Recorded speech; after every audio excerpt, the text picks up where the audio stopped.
Ayun guys. So, nakabili tayo ng Oscar. Ito, albino, no? So, 3 to 4 inch to sila. So, 8 pieces. So, lagay natin sa ating monster tank na 3 feet. So, first thing do first. Siyempre, the golden rule.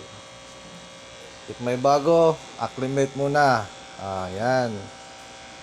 Para di sila manibago sa tubig. So, yaan natin dyan ng 3 to 5 minutes, guys, no?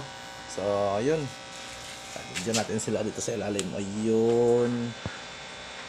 Ayan, guys. So, may tankmate na si Jollibee, yung flower horn natin. Ito siya. Ito siya, oh. Oh. Oh. Male flower horn. So, may tankmate na siya. So, dito yung si Oscar. Ito, albino. So, 8 pieces to, guys, no?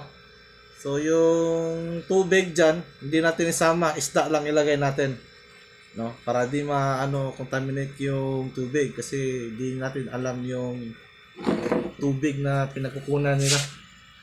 So, mas maganda, isda lang yung ilagay natin. Yung tubig, tapon na natin yan.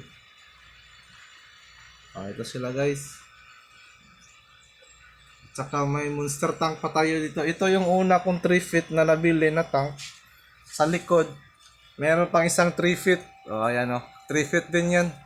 Tapos, dalawang 24.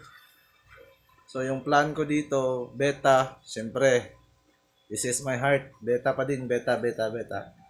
Tapos, samahan natin ng monster fish. So, itong dalawang 24, flower horn to, flower horn. Bala ko dito, flower horn. Ito, Beecher sana or Arwana, no? Sana makahanap tayo ng hapon lang to dumating.